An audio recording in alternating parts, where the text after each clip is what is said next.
안녕하십니까. 5월 4일 마감 시황 방송을 시작하겠습니다. 먼저 잔고부터 살펴보겠습니다. 오늘 잔고는 780만원입니다. 해서 오늘은 플러스 2만원으로 마감을 했습니다. 3일 연속 수익이 나고 있긴 한데 금액이 좀 작습니다. 2만원, 8만원, 9만원, 2만원 해서 지금 한 19만원 정도 지금 벌어놓은 상황이고요. 조금씩 아쉽습니다. 일단 시장이 아직까지 완전히 돌아서질 않아가지고 시장 상황이 좀 불안정하기 때문에요. 장중에도 계속 좀 조마조마한 그런 상황으로 흘러가고 있습니다. 자, 일단 시장 상황에 대한 개인적인 생각입니다. 간밤에 미증시가 거의 뭐 강보합 보합권에서 마감했다 이렇게 보시면 될 것 같고, 지금 FOMC 연준 그 회의 결과를 앞두고 있기 때문에 눈치 보기를 하고 있는 그런 장세다 이렇게 보시면 될 것 같아요. 이틀 동안 회의한다 그랬는데, 그러니까 어젯밤하고 이제 오늘 밤 이렇게 되겠죠. 그래서 아마 정확한지 모르겠지만 제 생각에 오늘 미국 증시 장중에 금리 인상에 대한 뉴스가 나올 겁니다. 그러면 이제 0.5포인트 인상한다고 유력하기 때문에 0.5포인트 금리 인상 이렇게 나오면 시장은 출렁하다가 그 약간 상승하는 모습이 나오지 않을까 싶고요. 이건 왜냐면 시장이 다 반영됐기 때문에.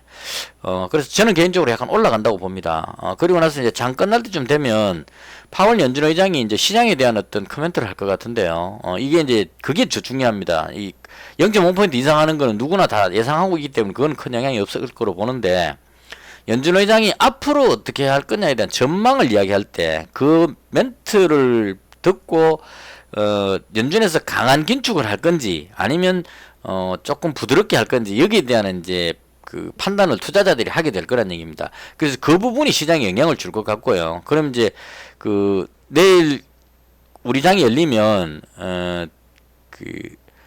미국 선물지수가 움직이는 그 부분이 이제 영향을 많이 줄 것으로 예상을 합니다. 그래서 눈치 보기를 하고 있는 상황이고, 국내 증시도 그 영향권에서 벗어나지는 못하는 것 같아요. 제 개인적으로는 아침에 방송할 때 말씀드렸는데 나스닥이 지금 빠질 만큼 빠졌기 때문에 저점을 확인하고 연준이 이제 금리 인상 발표하고 이렇게 하면 이번 주에 이제 방향을 돌리는 쪽으로 갈 것이라고 예상을 했습니다, 제가. 그래서 일단 지금도 그건 유의합니다. 제가 봤을 때는 여기서 밑으로 더 내려가는 것보다는 저점을 확인하고 방향을 돌리는 쪽으로 그렇게 개인적으로 생각을 합니다, 상방적으로. 근데 국내 증시는 오늘 좀 밀려버렸습니다. 마이너스 0.83% 하락해 버렸습니다. 분봉인데요. 아침에 약간 떠서 출발했다가 하루 종일 쭉 흘러내렸습니다. 이게 외국인이 한 1247억 코스닥을 매도를 했는데요. 외국인 매도로 그냥 힘 한번 못 써보고 그냥 쭉 흘러내려 버렸습니다. 그래서 이 부분이 아마도 연준에서 어떤 금리 인상 이런 부분들이 있기 때문에 불안해가지고 선뜻 매수하지를 못한 그런 상황이었을 겁니다. 그러니까 외국인이 매도해갖고 내려가는데 이걸 물량을 받아갖고 들어올릴 그 세력이 없었다는 얘기죠. 그래서 그런 의미로 그냥 흘러내려 버린 것 같고요. 일단은 내일 이제 연준에서 오늘 밤에 어떻게 멘트가 나오느냐 여기에 따라서 시장의 방향이 바뀌지 않을까 싶고, 개인적으로는 상승적으로 방향을 잡을 것으로 예상을 합니다. 어디까지나 제 개인적인 생각입니다. 틀릴 수 있기 때문에요. 이건 예측하기가 상당히 어려운 거라서 잘 안 맞을 가능성이 높습니다. 그래서 일단은 저는 상승하는 쪽으로 예상을 하고 대응을 하고 있다, 이렇게 말씀을 드리겠습니다. 자, 그 다음 종목 부분인데요. 오늘 가장 큰 특징은 에너지 관련주들 대거 조정이 한번 나왔습니다. 이게 조정 받다가 다시 또 시간에서 또 올라가고 있죠. 이게 원자재 가격 때문에 그런 것 같은데. 예. 지금 국제유가가 다시 또 살짝 올라가는, 102달러 있다가 105달러로 살짝 올라가니까, 많이 빠졌다 싶어갖고, 이제 매수세가 다시 들어오는 것 같습니다. 시간에 또 다시 들어올리는 모습이 나오네요. 어쨌거나 오늘 장중에 하락하는 모습이 나왔다, 이렇게 보시면 될 것 같고요. 예, 그 다음, 곡물 가격도 마찬가지입니다. 국제 곡물 가격, 오늘 많이 빠진 건 아닌데, 빠질 것이라고 예상을 하고 지금 대응을 했다, 이렇게 보시는 게 맞을 겁니다. 그러니까 오늘 그 대장격인 대주 산업이 13%나 빠져버렸죠. 그러고 나서 이제 다시 또 시간에서 4%나 들어올리고 있습니다. 그래서 이렇게 나오는 이유가 그 제가 아침 방송할 때 그렇게 말씀드렸는데 러시아하고 우크라이나가 어떤 협상할 가능성이 높겠다 이렇게 제가 예상을 했거든요. 그래서 그런 느낌을 가지고 이제 그 협상을 해서 국제 곡물 가격이 떨어졌기 때문에 하락하는 게 아니고 앞으로 협상할 가능성이 높아진다 이렇게 생각을 하면 큰 손들은 미리 대비를 합니다. 왜냐하면은 곡물 가격이 떨어져 보고 나서 이 종목을 매도하려 그러면 물량이 워낙 많기 때문에 세력 입장에서는 물량이 워낙 많기 때문에 매도를 못 한다는 얘기죠. 다 던져버리면 한가 가버리기 때문에. 그래서 앞으로 그런 그 곡물 가격이 하락할 가능성이 있으면 미리 어느 정도 매도를 해서 물량을 줄인다는 얘기입니다. 세력들은. 그래서 그런 관점으로 오늘 이제 좀 큰 흐름상으로 한번 느낌이 좀 바뀌는 느낌을 좀 받았던 것 같아요. 세력들도. 그러니까 에너지 관련주나 곡물 가격들이 좀 조정을 받는 듯한 그런 흐름이 나왔기 때문에 러시아 우크라이나 사태가 어느 정도 좀 진정되는 것이 아니냐. 어제 장 끝나고 나서 저 뉴스도 나왔습니다. 교황께서 이렇게 이탈리아 기장가 뭐 거기 갖고 이게 문답식으로 대답을 하는 그 과정에서 5월 9일 날 종전을 할 것이라는 이런 쪽의 멘트가 나왔던 것 같아요. 근데 이게 그 멘트 자체는 조금 모순인 것 같습니다. 왜냐하면 뭐 한 달 전인가 그때 이탈리아 총리가 푸틴하고 대화하면서 그렇게 들었다 하는 이야기였기 때문에 이건 지금 상황과는 많이 다른 이야기일 겁니다 아마. 그러니까 러시아가 5월 9일까지는 우크라이나를 점령해갖고 전쟁을 끝내버리겠다 이런 식으로 말한 것 같은데 이게 한참 뒤에 있다가 지금 나오니까 전쟁이 교착 상태인데 러시아가 종전 선언을 할 것 같다 이렇게 이제 해석을 해버린 것 같아요. 그래서 해석상의 오류인 것 같고 어쨌거나 그런 어떤 느낌이 살짝 비치니까 그 큰손 입장에서는 위험 관리 차원에서 일단 그 끌어올려놨던 이제 가지고 있던 물량을 어느 정도 좀 던진 것이 아닌가 그런 생각이 듭니다. 그래서 그 원자재 가격 쪽에서 봤을 때 별로 빠지지도 않았는데 그 국제유가나 곡물 가격은 약간 내려왔었어요 오늘. 근데 그런데도 거기에 비해서 지금 그 오늘 많이 빠져버렸습니다 13%. 그래서 개인적으로 제가 봤을 때는 전쟁이 좀 어느 정도 마무리가 되고 좀 국면이 확 바뀌었으면 싶은 그런 바람은 있습니다. 그리고 제 생각에는 그 러시아하고 우크라이나가 좀 협상하는 쪽으로 가지 않을까. 오늘 그 뉴스에 이제 그 푸틴 대통령이 프랑스 마크롱 대통령하고 장시간에 통화를 했다 이렇게 이야기를 하거든요. 그래서 이게 푸틴 대통령이 지금 마크롱 대통령하고 저렇게 긴 시간 통화를 한다는 얘기는 러시아가 지금 좀 뭔가 상황이 안 좋다 이렇게 해석할 수 있을 겁니다. 그래서 이렇게 되면 러시아가 불리해진 상황에서 그렇다고 해서 핵무기로 공격할 수는 없을 겁니다. 그러면 이제 이 상황에서 뭔가 마무리를 지어야 되는데 그 밀어붙여갖고 그냥 돈바스 지역을 공격해갖고 점령해보려고 한번 해봤는데 안 밀리거든요. 우크라이나가 지금 방어를 잘하고 있습니다. 잘하고 있으니까 오히려 그 러시아 그 장군들이 막 죽어버리고 이렇게 합니다. 제가 생각해도 조금 느낌 이상한 게 지금 러시아의 장성이 지금 12명이 죽었답니다. 전쟁을 지휘해야 되니까 전쟁 지휘한다는 얘기는 후방에서 지휘를 하잖아요 보통. 근데 그 장군이 사망할 정도면 러시아가 지금 상황이 아주 안 좋다 이렇게 보는 게 맞을 겁니다 아마.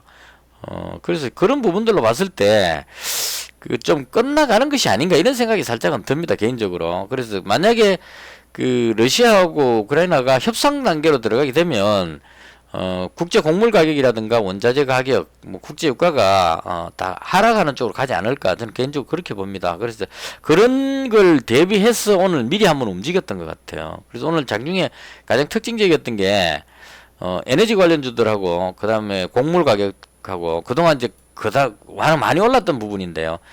좀 강하게 빠지는 흐름이 나왔습니다.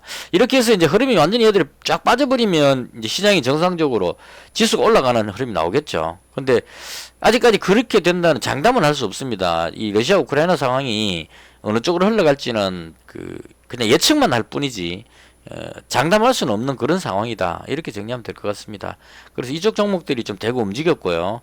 그 다음 오늘 좀 강했던 게 진짜 두서없이 막 하는 것 같아요. 이쪽입니다. 5G 관련한 종목. 오늘 제가 아침에 장 시작하고 나서 쭉 종목을 보다 보니까 퍼스텍이라는 종목이 아주 강하게 올라가고 있었어요. 20 몇 프로 올라갔던 것 같습니다. 이 종목이.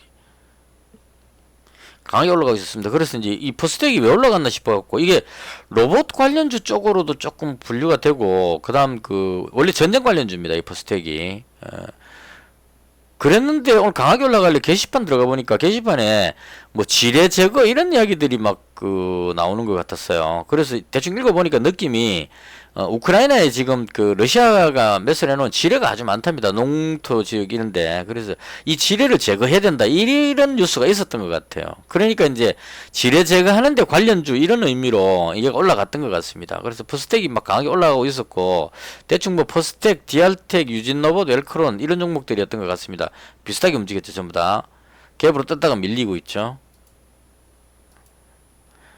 이게 시간에서 어제 강했기 때문에 아마 어제 장 끝나고 이 뉴스가 이미 나왔던 것 같으네요. 그래서 강하게 움직였는데, 개인적으로 지뢰 제거 이 부분은 좀 공감할 수가 없었습니다. 왜냐하면 우크라이나 지뢰 제거하는데 우리나라 방산업체가 어떤 영향을 줄지, 이 회사가 우크라이나까지 들어가서 지뢰 제거를 해주지는 않을 것 같거든요. 그래서 이건 연결 짓는 건 좀 오방 아닌가 싶어서 얘는 들어가진 않았고, 그 다음 여기 게시판 들어가서 글 읽다 보니까 F8텍 상한가 들어갔다는 글이 딱 보여가지고, 그래서 이제 제가 지금 오늘 매매한 거 그대로 설명을 드리는 겁니다. F8텍 딱 들어가 봤는데 분봉으로 보여드리면은요, 갔는데 상한가 들어가 있었어요. 여기쯤에서 발견을 했거든요. 한 10시 20분 이때쯤인 것 같습니다. 상한가 딱 들어가 있었습니다. 그래서 상한가 들어가니 궁금해가지고 뉴스를 찾아봤거든요. 찾아봤는데 뉴스에 뭐가 나왔냐면 10시쯤 있죠. 삼성전자가 미국의 5G 장비 1조 원대 수주를 했다. 이렇게 나왔습니다. 뉴스가. 삼성전자가 미국에 있는 여기 나오네요. 미국 제4이동통신사 여기에 5G 통신 장비를 공급하는데 이게 1조 원대랍니다. 금액이. 그래서 이 뉴스가 나오니까 5G 관련 종목들이 대거 움직인 것 같아요. 그래서 이제 이렇게 되면 저 같은 경우에 이제 5G 관련주들을 예전에 5G 관련주 모아놓은 것이거든요. 이런 식으로 테마별로 종목을 이렇게 모아놓으면 어떤 뉴스가 떴을 때 편리합니다. 뉴스 뜨고 나서 5G 관련주 뭐가 있지 하고 찾으면 이미 다 버스 떠나버리고 없죠. 그래서 일단 이런 식으로 원전 관련주 이렇게 해놓고 쭉 이렇게 등록을 해놓으면 어떤 뉴스가 떴을 때 5G 관련주의 호재성 뉴스가 떴으니까 얘를 딱 누르면 나오잖아요. 나오면 제가 하는 방식입니다. 상승을 가장 많이 한 걸 위로 올립니다. 그래서 F8텍이 밑에 있었는데 이제 당겨서 올린 거예요. 올리고 텔레필드, 기산텔레콤, 이루원, 다산네트워크스 요 정도까지 그걸 올렸습니다. 이 밑에 거는 이제 의미가 별로 없죠. 상승이 약하니까. 이렇게 한 다음에 이 종목들을 여기다가 옮기는 거예요. 당일 매매하는 쪽에다가. 이렇게 해놔야 5G만 보고 있을 수는 없잖아요. 5G 관련주를 보고 나머지 기존 테마들 제가 보고 있던 거 에너지 관련주라든가 장비 관련주, 건설 장비 관련주 이런 것들을 기존 하고 있는 거 있는 데다가 여기다가 이제 올려놓는 겁니다. 올려놓고 이 중에 뭐가 대장인지를 판단해야 되거든요. 가장 강한 게 대장이니까. 그래서 판단한 다음에 이 종목을 어느 타이밍에 매수할지를 고민을 하는 겁니다. 그래서 오늘 제가 했던 거는 대충 이렇게 했습니다. 보니까 RF텍이 가장 먼저 상한가 들어갔어요. 혼자서. 얘 혼자 상한가 들어가 있었습니다. 10시 20분에 발견했을 때. 그래서 일단 실적을 찾아보죠. 실적 봤는데 실적은 안 좋았습니다. 적자였습니다. 근데 통신 관련주들이 대체로 적자거든요. 그래서 뭐 적자가 되게 심한 건 아니니까 상한가 들어갔으니까 그런 의미로 이제 봤습니다. 그럼 내용 읽어봤는데 이동 중계기 어쩌고 저쩌고 인터넷 중계기 장비 통신 장비 쪽이잖아요. 나오고 유동 물량 700만 주 작죠. 그래서 이거 괜찮은 종목이다 느낌이 딱 온 겁니다. 텔레필드 이 종목도 눌러봤는데 얘도 600만 주 정도밖에 안 되니까 유동 물량도 작고 대충 읽어보면 이것도 무슨 장비 쪽인 느낌이 들더라고요. 백본망이 어쩌고 저쩌고 이거 아까 처음에 봤던 F8텍보다는 조금 연관성은 떨어지는 것 같은데 광전송 장비 외에 갖고 19% 정도죠 상품 중에. 그래서 얘는 조금 떨어지는 적합도가 약간 떨어지는 정도 이렇게 이제 해석을 한 겁니다. 그리고 다른 거는 봤는데 이건 얘도 중계기가 있긴 있네요. 기산텔레콤 기산텔레콤은 처음에 없었고 이로는 통신 솔루션 쪽이었었어요. 봤을 때 다산네트워크스도 네트워크하고 뭐 있는데 얘는 장비가 아니었던 것 같은데요. 아, 얘도 장비 맞네요. 인터넷 통신 장비 공급하는 뭐 쭉 나오네요. 아, 이거 이제 적자가 너무 심하죠. 그래서 이렇게 쭉 봤는데, 아, 이거 FRT가 제일 괜찮을 것 같다. 왜냐면 상한가 들어가 있었으니까 강하니까.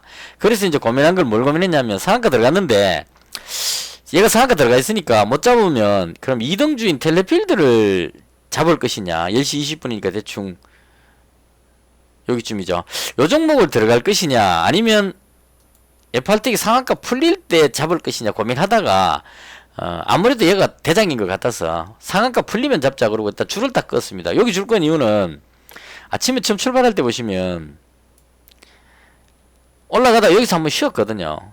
그 다음에 상한가 들어가고 나서 풀렸을 때 여기 왔다가 들어올렸다는 얘기예요. 꼬리가 지금 여기서 딱 요 정도 내려왔다 올라갔죠. 그러니까 요 정도 내려오면 들어올리려는 시도가 있을 것이다 이렇게 이제 생각한 겁니다. 그래서 여기다 줄 거 놓고 그 다음 요 밑에 있는 줄은 뭐냐면 요건 그 18% 상승했는 자리입니다. 이건 이제 왜냐면 보통 그 상한가 들어가려고 하는 종목들이 이건 지금 상한가 들어가 버렸다가 밀리는 거지만 일반적으로 올라가는 종목들이 한 18%선 넘었으면 상한가 가느냐 안 가느냐가 결정되는 그런 경우가 많았습니다. 그러니까 18%선이 지켜지면 돌리면 상한가 거의 들어가더라고요. 그래서 만약 빠져가지고 여기서 좀 많이 빠진다면 여기 정도에서 잡는 거 이렇게 이제 줄 두 개 꺼놓고 지켜봤는데 오늘 워낙 강해가지고 여기까지는 안 올 것 같더라고요. 그래서 이제 요 줄 꺼놓은 자리 여기서 잡으려고 기다리고 있었는데 워낙 빠르게 확 내려다 올라가 버리니까 못 잡아가지고 여기쯤에서 잡았습니다. 그러니까 FR택이죠. FR택이 3,875원 3,800 여기서 잡고 싶었어요. 사실은 주문 넣어놨으면 체결됐을 건데 내려오는 거 보고 잡으려고 있다가 올라가 버려갖고 주문 체결이 안 돼가지고 그래서 3,875원이니까 여기쯤에서 잡았습니다. 또 올라버렸길래 여기쯤에서 잡았는데 다행히 다시 상한가 올려가지고 요것도 나름 괜찮더라고요. 잡고 나서 거의 한 4% 해가지고 5만원 바로 수익 났습니다. 여기서 잡았는데 잡자마자 잡고 나서 좀 이따가 바로 쫙 당겨 올려고 상한가 탁 들어가니까 이 상한가 따라잡기 이런 거 할만하다는 생각도 살짝은 들어요. 확실하기만 하다면 이렇게 해서 이제 그 상한가 풀리지만 않으면 내일 갭으로 뜨면 이제 적당하게 이익실현 하든지 뭐 또 한 번 더 기회를 보든지 뭐 이렇게 하면 되겠죠. 그래서 이런 의미로 오늘 한 종목 그 추가를 했고요. 그 다음 마지막 종가에 텔레필드도 100만원치 잡았습니다. 그 얘도 같은 장비고 하기 때문에 올라가지 않겠나 싶어가지고 5G 수주였는데 1조 원대니까 금액이 좀 큰 것도 있고 그래서 이제 내일까지 한 번 더 올라가지 않겠나 이러고 일단 추가로 현재 잡아놓은 상태입니다. 그래서 지금 100만원 해서 오늘 추가로 그 FR택하고 텔레필드 이렇게 추가로 매수했고요. 그 다음 그 기존에 가지고 있던 종목 중에 수산중공업을 200만원 가지고 있었거든요. 그 수산중공업이 아침에 올라갈 때 조금 빨리 팔아버렸어요. 이거 이제 왜냐하면 그 200만원치 가지고 있었으니까 절반 정도 챙겨놓자 이런 의미로 3,980원에 여기 올라갔을 때 올라갔다가 밀릴 때 여기서 잡은 것 같아요. 여기쯤에서 100만원치 이익 실현했습니다. 그 지금 팔았는 가격 그대로요. 지금 요 마지막 종가네요. 그래서 여기서 절반 이익 실현했는 거 가지고 FR택 잡은 거고요. 그 다음 그 마지막에 종가쯤에 동일제강 200만원 가지고 있었는데 얘가 오늘 조금 약해 보여가지고 요 200만원 가지고 가는 건 좀 그 물량이는 부담돼가지고 일단 절반 줄였습니다. 요거 100만원 이익 실현 해가지고 요거 가지고 이제 그 텔레필드 요거 잡았습니다. 100만원 이렇게 종목 두 종목 추가했고요. 그 다음 그 이 덕신하우징은 생각보다 지금 좀 약하네요. 뒤로 자꾸 밀리고 있어서 좀 걱정스럽긴 합니다. 이게 재건축 관련해서 재건축이나 가덕도 신공항 이쪽으로 해서 이제 가지고 있는데 지금 가덕도 신공항 관련주들이 조금씩 뒤로 밀리고 있습니다. 조금. 그리고 건설회사들도 뭐 범량건영부터 해서 다 조금씩 밀리는 그런 상황이라서 일단은 지금 당장 팔긴 조금 그렇고 내일까지 한번 지켜보고 그래도 밀리면은 비중을 일단 절반 줄이는 쪽으로 그렇게 해볼 생각입니다. 그래서 대충 이렇게 해서 오늘 제가 가진 종목은 어 지금 대체로 손실이 좀 났었어요. 덕신하우징이 지금 4% 손실 났고, 그 다음에 동일제강이 마이너스 한 1% 정도, 고려제강이 한 4% 정도, 4.7% 손실 났는데요. 이 FRT 요거 잡으면서 한 4% 정도 100만원치 잡았으니까요. 수익 났고, 그 다음 수산중공업 여기서 수익이 한 6.4% 정도 나가지고 손실 만회하고 플러스 2만원으로 그렇게 마감을 했습니다. 그래서 대충 제가 그 매매했던 종목에 대한 설명이고요. 개인적으로 저는 상승 쪽으로 방향을 잡고 있기 때문에 그냥 그 이대로 이 종목을 보유하고 넘어갈 생각인데 외국인 매도가 좀 많이 나와버려 가지고 조금 염려스럽긴 합니다. 근데 일단은 제가 생각하는 게 상승 쪽이니까 이대로 계속 홀딩 하도록 그렇게 하고요. 만약에 그 시간 외에서 이 덕신하우징이 조금은 상승해주는 모습이 나오면 지금 현재 얘가 200만원이거든요. 절반 줄여가지고 지금 되게 사고 싶은 종목이 티플렉스 이 종목 되게 사고 싶거든요. 왠지. 그래서 이거 이제 왜 이 종목을 생각하느냐면 원전 관련해서 한신기계가 대장으로서 약발이 이제 조금 떨어지는 것 같습니다. 너무 혼자서 많이 올라와 놓으니까 조금 밀리는 느낌이고, 그 다음 후발주로 이제 움직이는 게 뭐 우진이라든가 그 다음 뭐 일진파워 이런 종목들이 이제 오늘은 한전기술이 또 조금 움직였네요. 이렇게 움직였는데 제가 봤을 때 티플렉스가 한신기계하고 조금 비슷한 느낌을 주는 종목이거든요. 제가 여기서 한번 들어가 가지고 여기서 이익 실현을 한번 했던 적이 있는데 지금 딱 그런 느낌입니다. 그래서 일단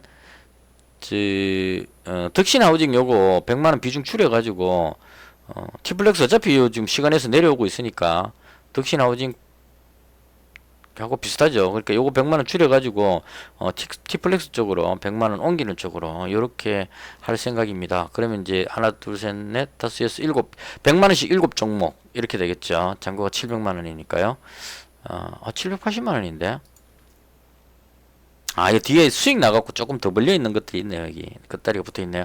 대충 이렇게 해서 제가 종목을 이제 이거 상승 쪽으로 가면 종목 여러 개 이렇게 많이 갖고 있으면 어느 하나는 이제 걸릴 수 있으니까요. 한 종목만 딱 잡아놓으면 제 것만 안 가고 딴 것만 다 올라가는 경우가 워낙 많았습니다. 제가 이 종목 잡는 이 솜씨가 좀 없어가지고. 그래서 요번에는 티플렉스까지 가능하면 잡아가지고 7종목 해서 상승 쪽에 포지션을 잡고 한번 대응을 해보도록 그렇게 하겠습니다.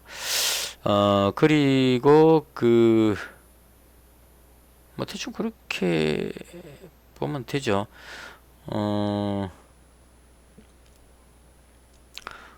오늘은 제가 방송할 때 무슨 말 했는지 잘 모르겠네요. 아침 그 시황 방송하고 나서 들으시는 구독자분들 의견 있으면 좀 붙여달라고 말씀드렸는데 좋은 의견 많이 주셨습니다. 제 방송을 좋게 봐주셔서 대단히 감사하고요.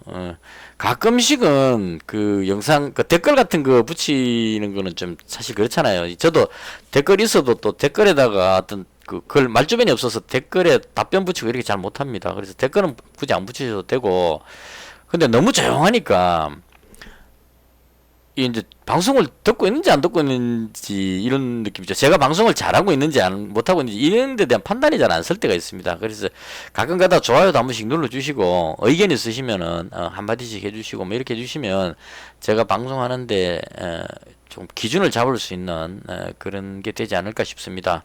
그래서 제가 지금 방송한 지가 거의 한 2년 정도 돼 가는 것 같은데요.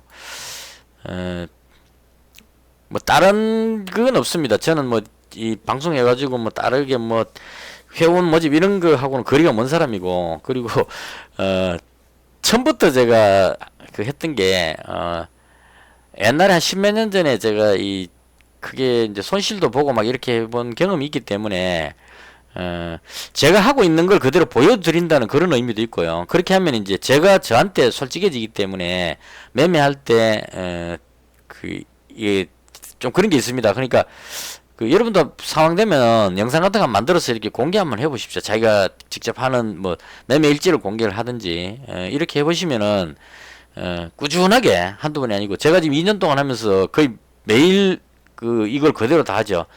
제가 매매했는 이 상황 보여드리고 잔고 그대로 보여드리고 이렇게 다 오픈하는 사람은 그렇게 많지는 않을 겁니다. 그래서 이렇게 해서 이제 다 오픈을 하면 제가 조금씩 좀 집중하는 그런 것도 조금 도움이 되고 잘못된 부분들에 대해서 바로잡을 수 있는 그런 것들이 있습니다. 그러니까 아무한테도 안 보여주고 혼자서 매매하면은 어떤 실수를 했을 때도 그게 크게 와닿지가 않습니다. 그냥 넘어가면 되잖아요. 근데 이걸 오픈하려 그러면 어떤 실수를 하거나 큰 손실을 보거나 잘못했을 경우에 이거 오픈하기가 상당히 부담스럽습니다. 방송할 때. 그래서 그런 걸 이제 실수를 하지 않기 위해서 반성하고 어떤 이런 부분들을 많이 하니까 조금 도움이 되지 않나 그런 생각이 듭니다. 그래서 그런 의미로 지금 계속 하고 있는 거고 그래서 제 영상을 보시면서 어떤 제가 과거에 어떤 실패했던 그런 부분들에 대해서 상당히 힘들거든요. 그런 실패를 하게 되면